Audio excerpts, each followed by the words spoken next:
Hello दोस्तों, तो स्वागत है आपका स्टडी R2 पे। तो आज के वीडियो में हम लोग देखने वाले हैं IAS प्रहार 2023 हिंदी माध्यम का जो पेड बैच है उसका टेस्ट सीरीज 1 के क्वेश्चन को देखने वाले हैं। ठीक है, तो इसका PDF अभी तक आया नहीं है, इसलिए हम लोग केवल डायरेक्ट वेबसाइट से जाके क्वेश्चन को देखेंगे और उनका आंसर देखेंगे, और इसके बाद कुछ सोल्यूशन हो सकता है तो सोल्यूशन देखेंगे या फिर क्वेश्चन देखेंगे और आंसर देखेंगे। और टोटल इसमें 60 क्वेश्चन होंगे और इन सब का आप अपना क्वेश्चन पढ़ के आंसर दीजिएगा, इसके बाद आगे का आंसर देखिएगा।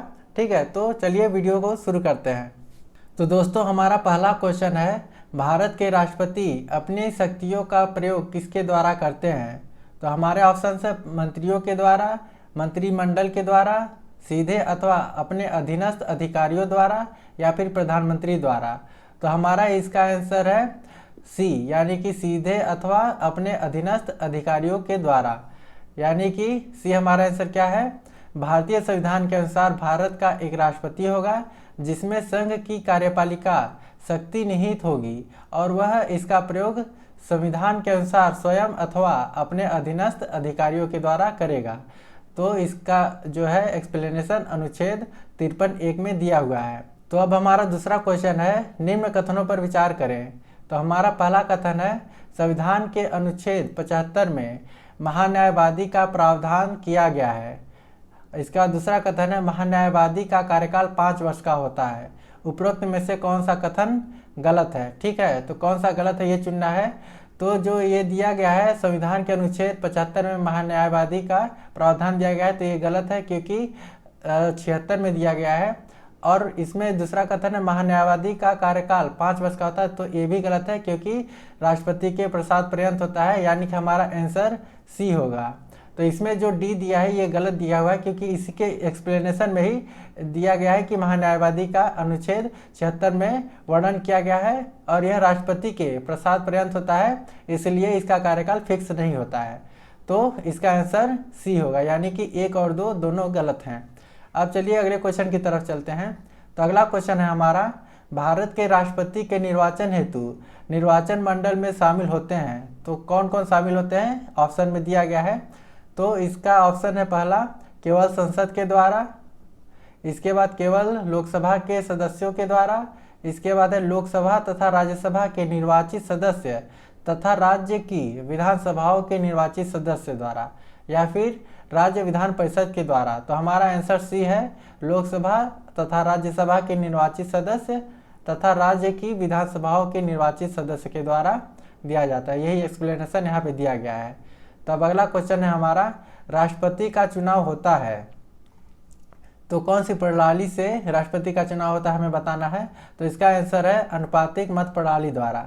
ठीक है, तो यहाँ पे आप देख रहे होंगे लिखा है राष्ट्रपति का चुनाव अनुपातिक मत प्रणाली द्वारा अप्रत्यक्ष निर्वाचन के माध्यम से किया जाता है।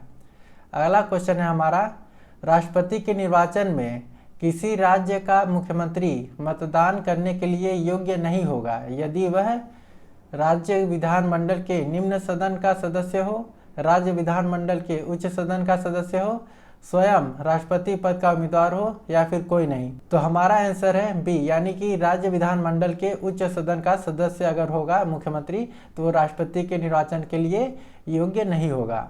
तो यही यहाँ पे दिया गया है, यदि मुख्यमंत्री राज्य विधान परिषद का सदस्य है तो वह राष्ट्रपति के चुनाव में मतदान नहीं कर सकता है, क्योंकि अनुच्छेद 54 में कहा गया है कि राष्ट्रपति के चुनाव में राज्य विधानमंडल के उच्च सदन अर्थात विधान परिषद के सदस्य मतदान नहीं कर सकते हैं। तो हमारा आंसर बी सही होगा। इसके बाद अगला क्वेश्चन है हमारा, निम्न में कौन संघ की कार्यपालिका का अंग नहीं है। तो कौन सा अंग नहीं है संघ कार्यपालिका का हमें बताना है। तो हमारा पहला ऑप्शन है राष्ट्रपति, प्रधानमंत्री, नियंत्रक, महालेखा परीक्षक, या फिर महान्यायवादी। तो हमारा आंसर है सी, यानी कि नियंत्रक महालेखा परीक्षक जो है वो कार्यपालिका का अंग नहीं है। तो कौन कौन से कार्यपालिका के अंग हैं। तो संघ की कार्यपालिका में राष्ट्रपति, उपराष्ट्रपति, मंत्रिपरिषद, प्रधानमंत्री तथा महान्यायवादी शामिल होते हैं। इसके अलावा कोई और शामिल नहीं होता, यानी कि यही 5 लोग हैं जो संघ की कार्यपालिका में रहते हैं। तो अब अगला क्वेश्चन है हमारा, राज्य की परिभाषा में कौन शामिल नहीं है। तो निश्चित भूभाग हो, ये सही है क्योंकि राज्य की परिभाषा में ये शामिल है। निश्चित जनसंख्या है, ये भी सही है। सरकार हो, सही है। गैर संप्रभुत्व हो, ये गलत है, क्योंकि संप्रभुत्व एक राज्य की परिभाषा में आता है, गैर संप्रभुत्व नहीं आता है।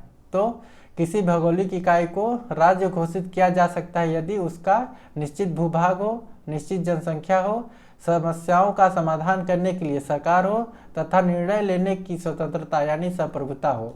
तो हमारा डी आंसर सही होगा, यानी कि ये हमारे परिभाषा में नहीं आता है। अब अगला क्वेश्चन है हमारा, मूल संविधान में कितने भाग थे? तो ये सभी को पता होगा कि 22 भाग थे। तो मूल संविधान में 22 भाग और 395 अनुच्छेद थे, ठीक है। अब अगला क्वेश्चन है हमारा, शक्तियों के पृथक्करण का सिद्धांत किसने दिया था? तो हमारा आंसर है मॉन्टेस्क्यू ने शक्तियों का पृथक्करण का सिद्धांत दिया था। तो यहाँ पे भी वही लिखा है। अब अगला क्वेश्चन है हमारा, संसदीय सर्वोच्चता का सिद्धांत किस देश ने अपनाया है? तो हमारे ऑप्शंस हैं भारत ने, ब्रिटेन ने, अमेरिका ने, उपरोक्त में से कोई नहीं। तो इसका आंसर है बी, ब्रिटेन ने। तो संसदीय सर्वोच्चता का सिद्धांत ब्रिटेन ने अपनाया है, ठीक है। अब अगला क्वेश्चन है हमारा, न्यायपालिका की स्वतंत्रता का सिद्धांत किस देश ने अपनाया है? तो न्यायपालिका का जो है वो अमेरिका है।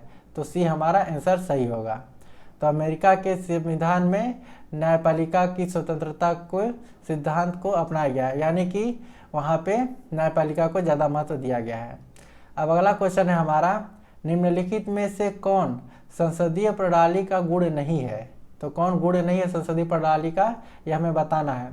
तो दोहरी कार्यपालिका ये गुण है, ठीक है। इसके बाद शक्तियों का कठोर पृथक्करण, ये गलत है, क्योंकि कठोर पृथक्करण नहीं होता संसदीय प्रणाली में। तो यही हमारा आंसर है कि ये संसदीय प्रणाली का गुण नहीं है। तो कौन कौन से गुण हैं संसदीय प्रणाली के? तो दोहरी कार्यपालिका संसदीय प्रणालिका का गुण है।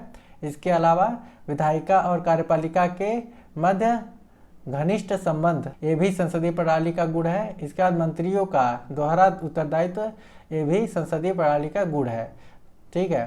तो हमारा आंसर हो जाएगा बी। तो अब अगला क्वेश्चन है हमारा, निम्न में से कौन सरकार की स्टाफ एजेंसी की भांति कार्य करता है? केंद्रीय सचिवालय, प्रधानमंत्री कार्यालय, मंत्रिमंडल सचिवालय। तो उपरोक्त में से सभी ये जो है सरकार के स्टाफ एजेंसी की भांति कार्य करते हैं। अगला क्वेश्चन है हमारा, उपराष्ट्रपति को पद से हटाए जाने के संबंध में निम्नलिखित में से कौन सा कथन जो है सही नहीं है? तो इसका जो है उपराष्ट्रपति को पद से हटाने संबंधी प्रस्ताव केवल राज्यसभा में प्रस्तुत किए जाते हैं, ये जो है सही है। इसके बाद है पद से हटाने संबंधी प्रस्ताव तत्कालीन सदस्यों के बहुमत से पारित किया जाता है, ये भी सही है। राज्यसभा से पारित होने के बाद लोकसभा द्वारा इसे विशेष बहुमत द्वारा पारित किया जाता है, ये गलत है, क्योंकि विशेष बहुमत नहीं बल्कि सामान्य बहुमत से पारित किया जाता है। तो हमारा आंसर है सी, ठीक है। तो यहाँ पे लिया गया है एक्सप्लेनेशन, तो इसको पढ़ लेते हैं। उपराष्ट्रपति को पद से हटाने का प्रस्ताव केवल राज्यसभा में प्रस्तुत किया जाता है, जो कि 14 दिन पूर्व नोटिस के प्रस्ताव पर राज्यसभा में लाया जाता है। राज्यसभा के तत्कालीन सदस्यों के बहुमत से पारित होने के पश्चात, विशेष बहुमत नहीं है यहाँ पे, ठीक है, बहुमत पारित करने के बाद इसे लोकसभा में भेजा जाता है और लोकसभा में इसे साधारण बहुमत से पारित कर दिया जाता है, ठीक है। तो यहाँ पे विशेष बहुमत नहीं, साधारण बहुमत होना चाहिए था। अगला क्वेश्चन है हमारा, संविधान के प्रारूप समिति के अध्यक्ष कौन थे? तो ये सभी लोग जानते होंगे कि भीमराव अंबेडकर थे। तो प्रारूप समिति के अध्यक्ष जो थे डॉक्टर भीमराव अंबेडकर थे। इसके अन्य सदस्य कौन कौन से थे? तो आप लोग यहाँ पे देख रहे होंगे कि गोपालस्वामी, के.एम. मुंशी, कृष्णस्वामी अय्यर, इसके अलावा सैयद एम सादुल्ला, बी.एल. मित्र और डी.पी. खेतान थे, ठीक है। तो आप इनको याद रख लीजिएगा। अब चलिए अगले क्वेश्चन की तरफ चलते हैं। तो अगला क्वेश्चन है हमारा, कोई मंत्री संसद का सदस्य हुए बिना कितने दिनों तक मंत्री पद धारण कर सकता है? तो ये 6 माह है, ठीक है। तो कोई भी मंत्री संसद का सदस्य हुए बिना 6 माह तक मंत्री पद पर रह सकता है। उसके उपरांत यदि वह संसद के किसी भी सदन का सदस्य नहीं बनता है तो उसे स्वतः अपना पद त्यागना पड़ेगा, ठीक है, या फिर रिक्त हो जाएगा। तो अगला क्वेश्चन है हमारा, राष्ट्रीय आपात की घोषणा किन आधारों पर की जाती है? तो हमारे कथन 4 हैं, युद्ध के, बाह्य आक्रमण के, आंतरिक अशांति के, या फिर सशस्त्र विद्रोह के। तो हमारा आंसर है सी, यानी कि 1, 2 और 4, यानी कि युद्ध, बाह्य आक्रमण और सशस्त्र विद्रोह पर। तो राष्ट्रीय आपातकाल की उद्घोषणा युद्ध, बाह्य आक्रमण और सशस्त्र विद्रोह के आधार पर किया जाता है और 44वें संविधान संशोधन अधिनियम के द्वारा आंतरिक अशांति को प्रतिस्थापित कर सशस्त्र विद्रोह को शामिल किया गया था। यानी कि सशस्त्र विद्रोह जो है आंतरिक अशांति के जगह पर आ गया है, ठीक है। पहले आंतरिक अशांति था लेकिन अब इसको हटा के सशस्त्र विद्रोह कर दिया गया, यानी कि हमारा आंसर क्या हो जाएगा, युद्ध, बाह्य आक्रमण और सशस्त्र विद्रोह राष्ट्रीय आपातकाल की घोषणा का आधार है, ठीक है। अब अगला क्वेश्चन है हमारा, भारतीय संविधान में उद्देशिका का विचार लिया गया है, कहाँ से लिया गया है? तो हमारे ऑप्शन है कनाडा के संविधान से, फ्रांस के संविधान से, रूस के संविधान से, या फिर अमेरिका के संविधान से। तो हमारा आंसर है डी, अमेरिका के संविधान से। तो भारत के संविधान में उद्देशिका का विचार संयुक्त राज्य अमेरिका के संविधान से लिया गया है। अब अगला क्वेश्चन है हमारा, निम्नलिखित में से कौन सा लक्षण भारतीय परिसंघ और अमेरिकी परिसंघ में समान रूप से पाया जाता है? तो हमारे ऑप्शन हैं संविधान के निर्वाचन के लिए परिसंघीय उच्चतम न्यायालय, एकल नागरिकता, संविधान की 3 अनुसूचियां, या फिर न्यायपालिका की द्वैतता। तो हमारा आंसर यहाँ पे दिख ही रहा है कि संविधान के निर्वाचन के लिए परिसंघीय उच्चतम न्यायालय ये जो है वो समान रूप से पाया जाता है दोनों में। तो संविधान की व्याख्या के लिए परिसंघीय उच्चतम न्यायालय की व्यवस्था भारत और अमेरिका दोनों में ही परिसंघ में समान रूप से विद्यमान है। अब चलिए अगले क्वेश्चन की तरफ चलते हैं। तो अगला क्वेश्चन है हमारा, भारत में संघीय व्यवस्था किस देश से ली गई है? तो भारत में संघीय व्यवस्था जो है कनाडा से लिया गया है। तो भारत की संघात्मक व्यवस्था कनाडा के संविधान से ली गई है। अब अगले क्वेश्चन की तरफ चलते हैं। तो अगला क्वेश्चन है हमारा, भारत के संविधान में समवर्ती सूची का प्रावधान किस देश से लिया गया है? तो समवर्ती सूची जो है ऑस्ट्रिया से लिया गया है, ठीक है। तो हमारा डी आंसर है, यानी कि भारत संविधान में समवर्ती सूची का प्रावधान ऑस्ट्रेलिया के संविधान से लिया गया है। इस सूची में ऐसे विषय शामिल हैं जिन पर केंद्र और राज्य दोनों कानून बनाने का अधिकार रखते हैं। अब अगले क्वेश्चन की तरफ चलते हैं। तो अगला क्वेश्चन है हमारा, राज्य की नीति निदेशक तत्व की संकल्पना भारतीय संविधान में किस देश से लिया गया है? तो वो जो है आयरलैंड के संविधान से लिया गया है। तो यहाँ पे लिखा है, भारतीय संविधान में राज्य के नीति निदेशक तत्वों का प्रावधान आयरलैंड के संविधान से लिया गया है। अब अगला क्वेश्चन है हमारा, विधि के शासन का प्रावधान किस देश से लिया गया है? तो विधि का शासन का प्रावधान जो है वो ब्रिटेन से लिया गया है। तो यहाँ पे लिखा भी है कि विधि के शासन का प्रावधान ब्रिटेन के संविधान से लिया गया है। अगला क्वेश्चन है हमारा, संविधान के किस भाग में पंचायतों का प्रावधान किया गया है? तो हमारा आंसर दिख ही रहा है कि 9 में संविधान के पंचायतों का प्रावधान किया गया है। यानी कि संविधान के भाग 9 में पंचायतों का प्रावधान किया गया है।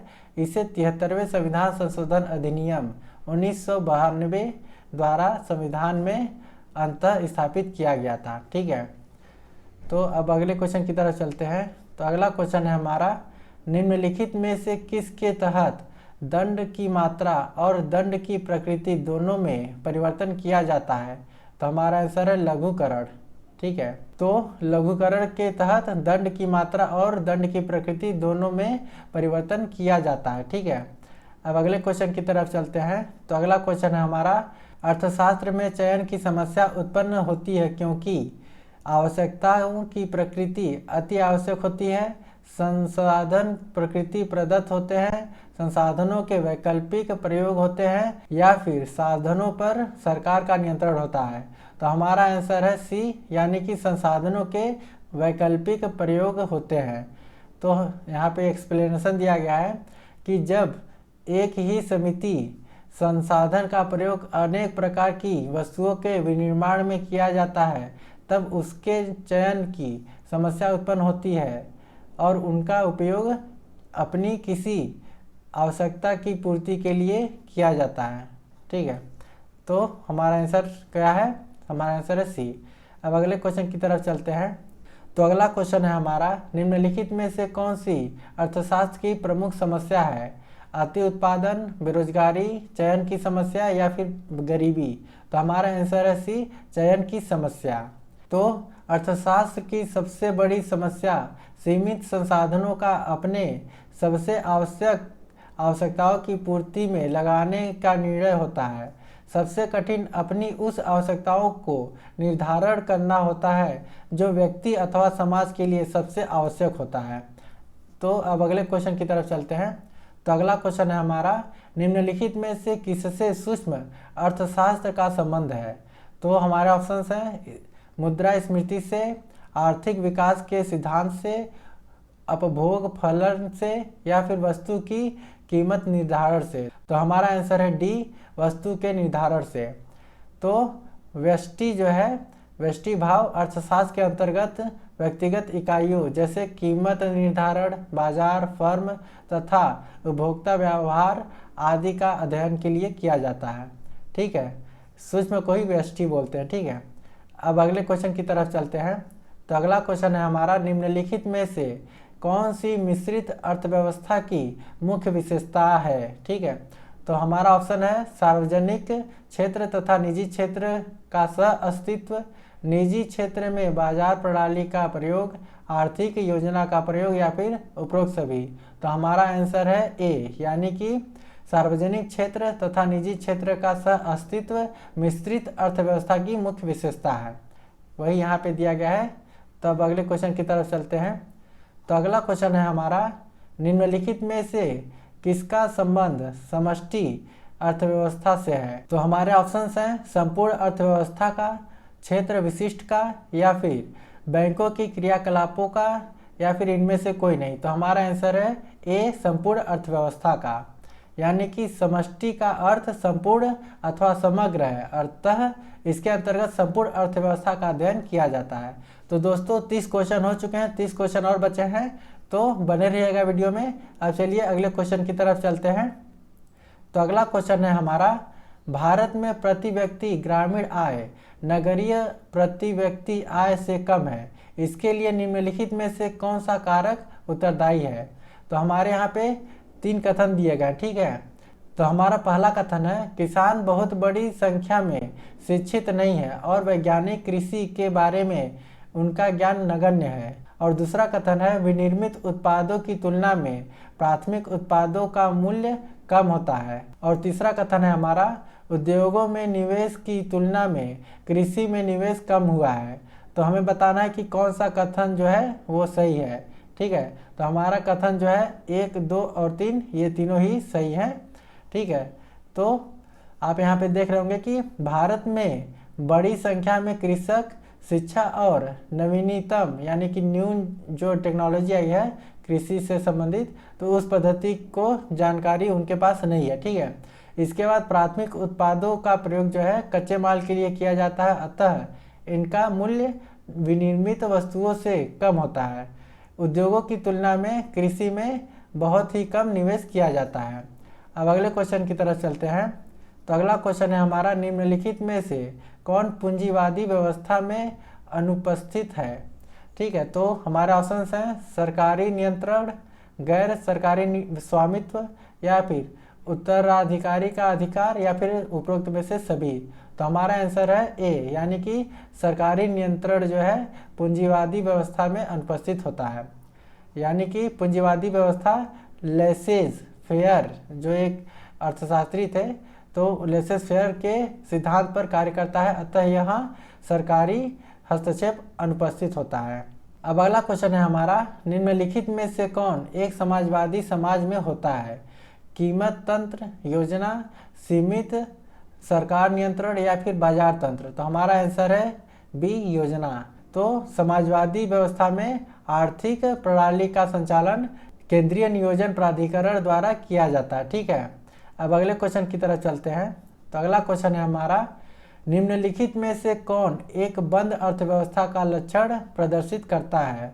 तो हमारे ऑप्शंस हैं, न ही निर्यात और न ही आयात किया जाता है, या फिर यहाँ सिर्फ निर्यात होता है, या फिर हीनार्थ प्रबंधन किया जाता है, या फिर यहाँ मुद्रा पूर्ति पूर्णतः नियंत्रित होती है। तो हमारा आंसर है ए, यानी कि न तो निर्यात हो और न ही आयात हो, तो उसे हम लोग बंद अर्थव्यवस्था कहते हैं। ठीक है, ऐसी अर्थव्यवस्था जो स्वयं पर निर्भर हो, अर्थात जिसमें न तो आयात हो और न ही निर्यात हो, उसे बंद अर्थव्यवस्था कहते हैं। ठीक है, अब अगले क्वेश्चन की तरफ चलते हैं। तो अगला क्वेश्चन है हमारा, निम्नलिखित में से किस आर्थिक प्रणाली में उपभोक्ता को सम्राट कहा जाता है? तो हमारा आंसर है पूंजीवादी अर्थव्यवस्था प्रणाली को। ठीक है, तो पूंजीवादी आर्थिक प्रणाली में उपभोक्ता अपनी आवश्यकता अनुसार सर्वोच्चतम वस्तु का चयन कर सकता है और वस्तु की मांग करके उत्पादन का नियमन भी करता है। पूंजीवादी व्यवस्था में प्रतियोगिता के कारण सस्ती और पर्याप्त मात्रा में वस्तुएं उपभोग हेतु उपलब्ध होती हैं। अब अगले क्वेश्चन की तरफ चलते हैं। तो अगला क्वेश्चन है हमारा, लेसेस फेयर से क्या आशय है? ठीक है, लेसेस फेयर से क्या आशय है हमें बताना है। तो हमारा ऑप्शंस है, राज्य का पूर्ण नियंत्रण, राज्य का खुला हस्तक्षेप, राज्य के हस्तक्षेप का अभाव, या फिर सीमित मात्रा में राज्य का नियंत्रण। तो लेसेस फेयर का आशय क्या होता है? राज्य के हस्तक्षेप का अभाव होता है। ठीक है, तो हमारा सी आंसर है। तो लेसेस फेयर शब्द जो है पूंजीवादी आर्थिक प्रणाली का है। इसका अर्थ होता है सरकारी हस्तक्षेप से मुक्ति, यानी कि किसी में सरकारी हस्तक्षेप न रहे। अब अगले क्वेश्चन की तरफ चलते हैं। तो अगला क्वेश्चन है हमारा, निम्नलिखित में से कौन उत्पादन का साधन नहीं है? तो हमारा ऑप्शन है स्वर्ण आभूषण, श्रम, कच्चा माल, या फिर उद्यम। तो हमारा आंसर है स्वर्ण आभूषण। ठीक है, तो यहाँ पे बताया गया है कि भूमि, श्रम, कच्चा माल, उद्यम आदि जो है उत्पादन के साधन है, किंतु स्वर्ण जो है आभूषण स्वयं एक उत्पादन है। ठीक है, स्वयं एक उत्पाद है। अगला क्वेश्चन है हमारा, निम्नलिखित कथनों पर विचार कीजिए। दो कथन दिए गए हैं। तो पहला कथन है, महामारी के दौरान आर्थिक श्रृंखला बाधित हुई है, जो कि सही बात है। इसका दूसरा कथन है, आर्थिक श्रृंखला बाधित होने का प्रमुख कारण दुनिया भर में लगे लॉकडाउन रहे हैं। तो हमें बताना है कि लॉकडाउन के संदर्भ में निम्नलिखित में से कौन से कथन सही हैं। ठीक है, तो दोनों कथन जो है सही हैं। तो कोविड महामारी के दौरान दुनिया भर में लॉकडाउन लगाए गए, जिससे वैश्विक आपूर्ति श्रृंखला प्रभावित हुई। भारत में भी आवश्यक वस्तुओं को छोड़कर आवागमन पूरी तरह से बंद था जब लॉकडाउन लगा था। तो ठीक है, अगले क्वेश्चन की तरफ चलते हैं। तो अगला क्वेश्चन है हमारा, निम्नलिखित में से कौन सी आर्थिक व्यवस्था समिति सरकारी हस्तक्षेप का स्वीकार नहीं करती है? ठीक है, तो कौन सी आर्थिक समिति जो है सरकारी हस्तक्षेप को स्वीकार करती है, हमें बताना है। तो हमारे ऑप्शन है सामाजिक अर्थव्यवस्था, नव उदारवादी अर्थव्यवस्था, बाजारवादी अर्थव्यवस्था, या फिर उपरोक्त में से कोई नहीं। तो हमारा आंसर है ए, नव उदारवादी अर्थव्यवस्था। तो इसमें सरकारी हस्तक्षेप स्वीकार किया जाता है। तो नव उदारवादी दर्शन में विनियमन को पूरी तरह से नकारा नहीं गया है। इसमें आवश्यकता पड़ने पर सीमित सरकारी हस्तक्षेप को स्वीकार माना गया है। यह किन्स के विचारों पर आधारित है। ठीक है, अब अगले क्वेश्चन की तरफ चलते हैं। तो अगला क्वेश्चन है हमारा, निम्नलिखित कथनों पर विचार कीजिए। दो कथन दिए गए हैं और बताना है कि इनमें से कौन सा सही नहीं है। तो हमारा पहला कथन है, समाजवादी व्यवस्था में पूंजीपतियों के कल्याण को वरीयता दी जाती है। इसके बाद है, समाजवादी अर्थव्यवस्था में वितरण का कार्य बाजार द्वारा संपादित किया जाता है। तो हमारा आंसर है सी, यानी कि 1 और 2 जो है दोनों ही गलत हैं। क्यों? तो समाजवादी अर्थव्यवस्था में समाज के सभी व्यक्तियों के कल्याण को वरीयता दी जाती है, जबकि हमारा पहला कथन में बोला है पूंजीपतियों को वरीयता दी जाती है, जो कि गलत है।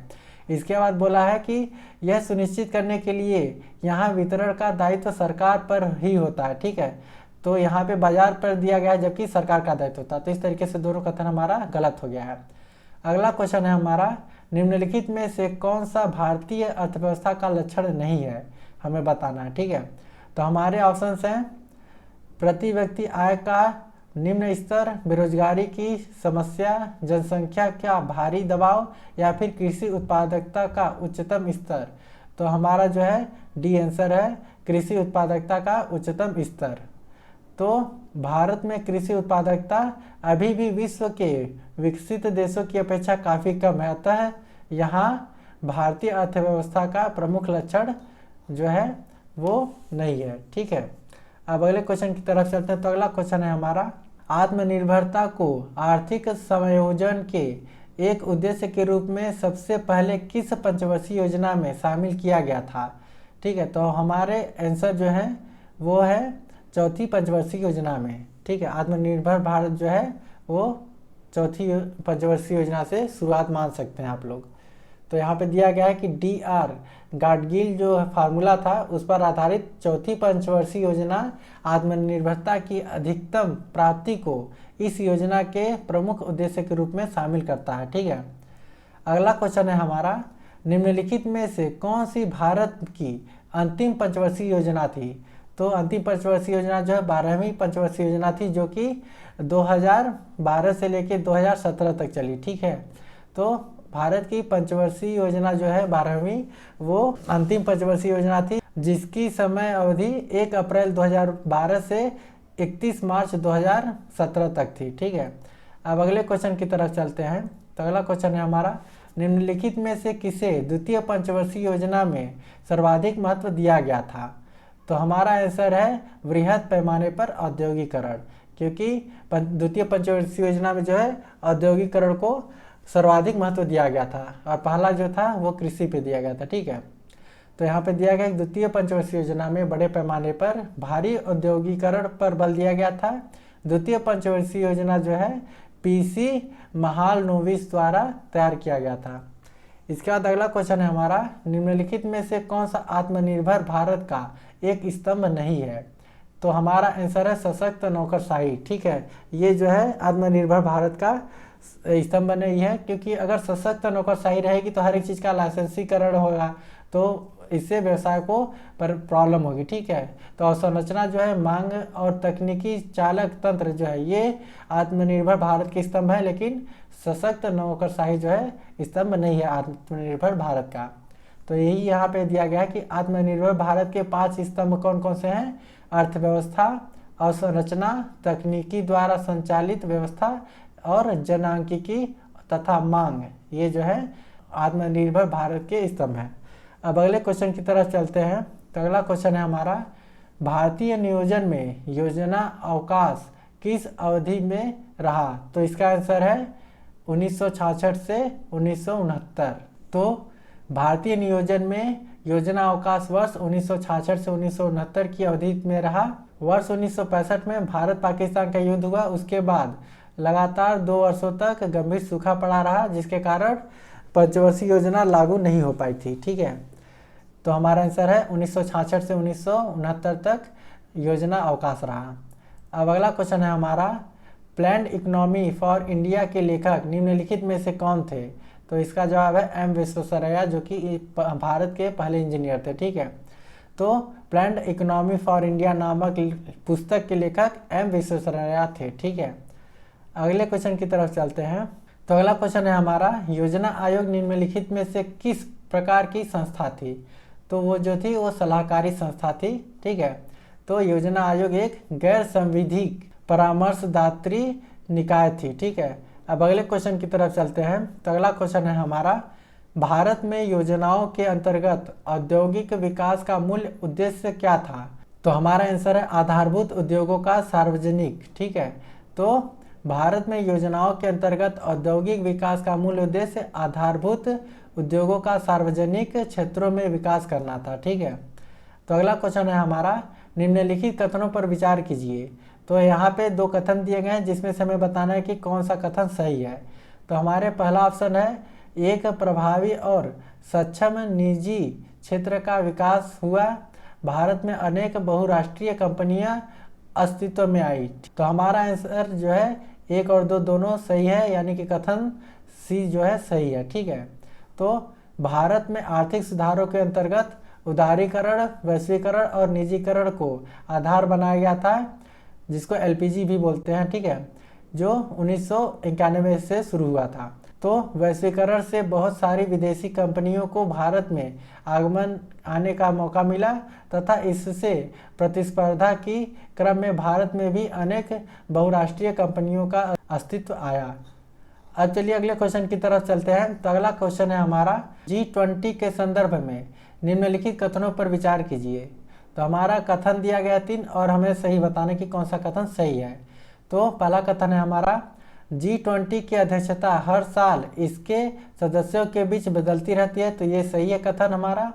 तो एक यहाँ पे है, यानी कि सी वाला गलत है, ठीक है। इसके बाद है, प्रारंभ से ही G20 का एक स्थायी सचिवालय है। तो ये गलत है, स्थायी सचिवालय स्टार्टिंग में नहीं था, वो बाद में बनाया था, ठीक है। तो दूसरा गलत है, यानी कि ये कट गया। तो हमारा आंसर क्या हो जाएगा, बी। फिर भी अब चलिए अगला देख लेते हैं। इसके सदस्यों का विश्व के सकल घरेलू उत्पाद में 85% का हिस्सा है। तो ये जो है सही है, बी है, ठीक है। तो हमारा कथन 1 सही है। क्यों सही है ये देखना है। तो G20 की अध्यक्षता हर साल अपने सदस्यों के बीच चक्रीय क्रम में घूमती है। वह देश जो अध्यक्ष है वह पूर्ववर्ती अध्यक्ष द्वारा होने वाले अध्यक्षता की साथ मिलकर काम करता है ताकि एजेंडा की निरंतरता सुनिश्चित हो सके। इसे ट्रोइका भी कहा जाता है। वर्तमान में इटली, इंडोनेशिया और भारत ट्रोइका देश है, ठीक है। तो दूसरा कथन हमारा सही क्यों नहीं है। तो G20 की जो है उसका कोई स्थायी सचिवालय नहीं था, ठीक है।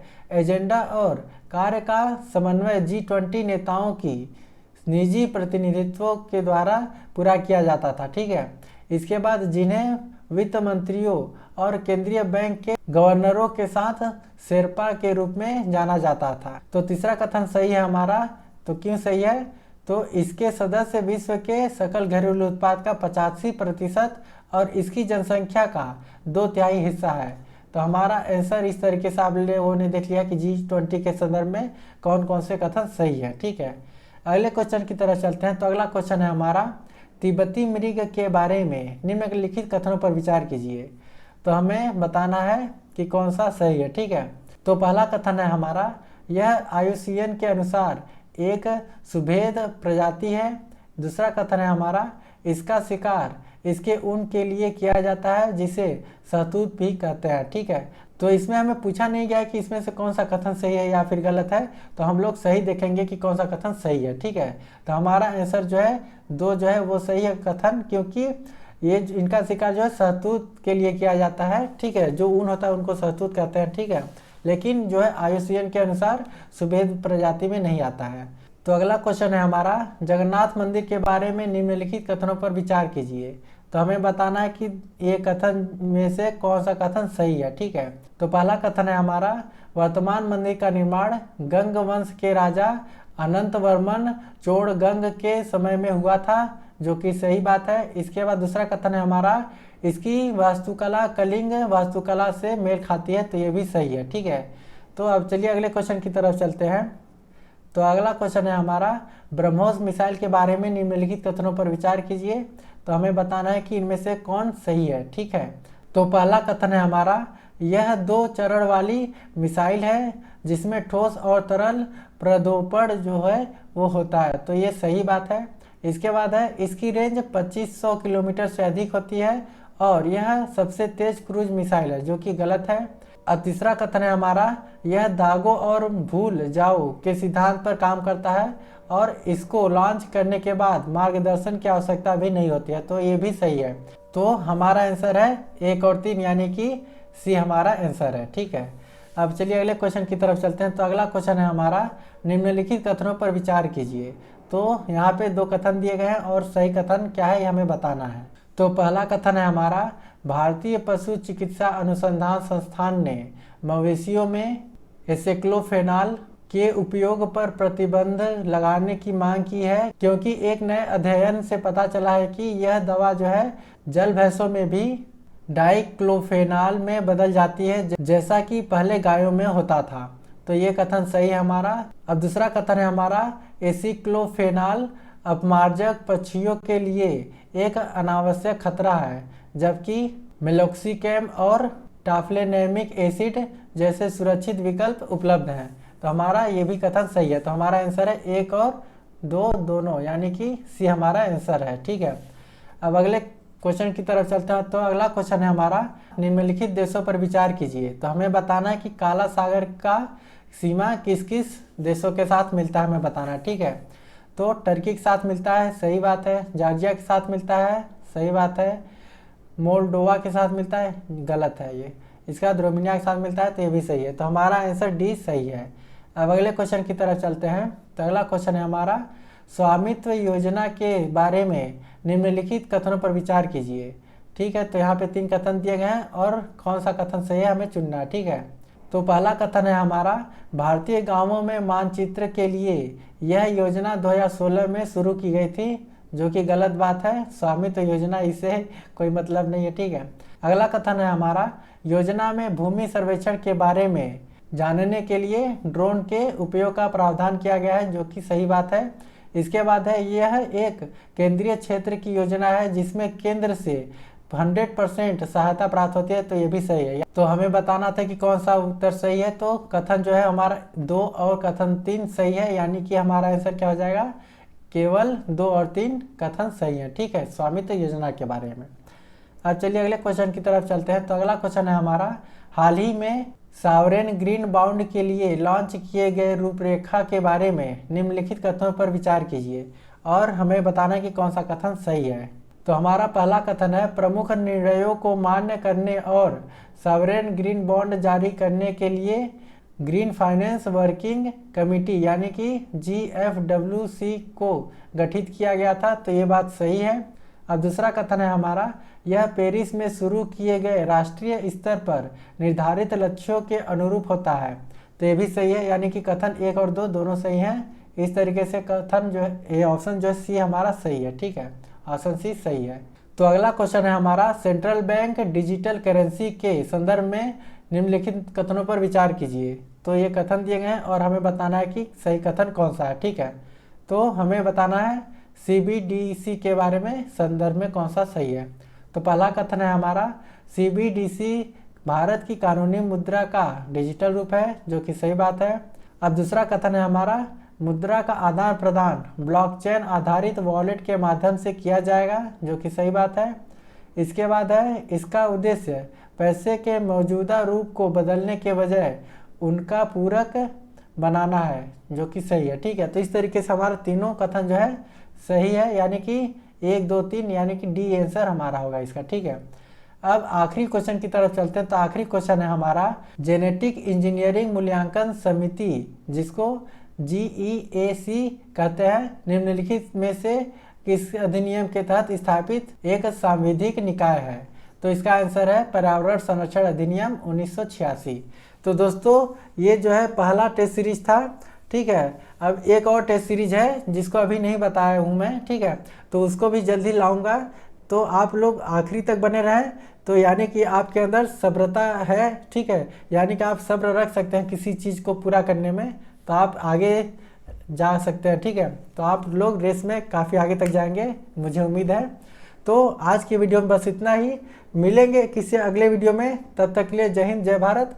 और वीडियो को लाइक करना मत भूलिएगा और चैनल को सब्सक्राइब नहीं किया तो सब्सक्राइब भी कर लीजिएगा। तो मिलते हैं अगले वीडियो में, बाय।